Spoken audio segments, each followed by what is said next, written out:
Hello বন্ধুরা, তোমরা সবাই কেমন আছো? আশা করি তো খুব ভালোই আছো। তো চলো একটা রেসিপি করব, তোমাদেরকে দেখাবো। তো এর আগে তো শুধু হাঁসের ডিম রান্না করে দেখিয়েছি আলু দিয়ে। আজকে করব কি বলো তো, আলু দিয়ে ফুলকপি দিয়ে হাঁসের ডিম। আর এই বড় বড় ডিম দুটো দেখছো, এটা হচ্ছে ডবল কুসুমের। আর দুটো হচ্ছে হাঁসের ডিম, দুটো হচ্ছে দেশি ডিম। আর এখানে দেখো সেদ্ধ করে নিয়েছি হলুদ দিয়ে, নুন আর হলুদ দিয়ে ফুলকপি আলুটা সেদ্ধ করে নিয়েছি, ডিমটাও সেদ্ধ করে নিয়েছি। আর এদিকে দেখো পেঁয়াজ কেটে নিয়েছি। আর এখানে আছে আদা, রসুন, কাঁচা লঙ্কা আর টমেটো দিয়ে একসাথে পেস্ট করে নিয়েছি। তো চলো এবার তরকারিটা বসাবো। প্রথমে দিয়ে দিচ্ছি সর্ষের তেল, ডিমগুলো ভেজে নেব। গরম হয়ে গেছে, তেলের ওপরে দিয়ে দেবো হলুদ আর নুন। ডিমটা ছাড়বো, ডিমের মধ্যে আমি আলাদাভাবে নুন হলুদ মাখাইনি।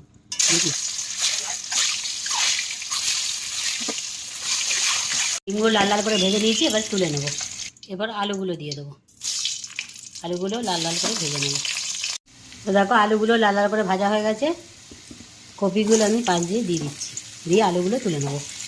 কপিগুলো দিয়ে দিয়েছি, কপিগুলো লাল করে ভেজে নেব। ফুলকপিগুলো ভাজা হয়ে গেছে, এবার নামিয়ে নেব। তেলেই দিয়ে দেবো কেটে রাখা পেঁয়াজ। পেঁয়াজের ওপরে দিয়ে দেবো একটু অল্প করে নুন আর স্বাদ মতন চিনি। পেঁয়াজটা ভালো মতন লাল লাল করে ভেজে নেব। পেঁয়াজটা ভালো মতো ভাজা হয়ে গেছে, এবার আমি এই মশলাটা করে রেখেছি এটা দিয়ে দেবো।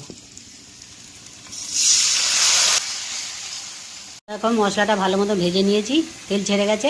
এবার আলুটা দিয়ে দেবো। প্রথমে আলুটা দিয়ে আগে ভালো করে কষিয়ে নেব। আলুটা দিয়ে কষিয়ে নিয়েছি, এবার দিয়ে দিচ্ছি জল, এবার দিয়ে দিচ্ছি নুন, একটু চাপা দিয়ে দেবো। তো চলো খুলে দেখি। এ দেখো ভালো মতো ঝোলটা ফুটে গেছে। এবার দিয়ে দিচ্ছি ফুলকপি, ভেজে রাখা ফুলকপি দিয়ে দিলাম। এরপরে ডিমটাও দিয়ে দেবো। ডিমের ঝোলটা তো আমার হয়ে গেছে, এবার একটু গরম মশলা দিয়ে নামিয়ে নেব।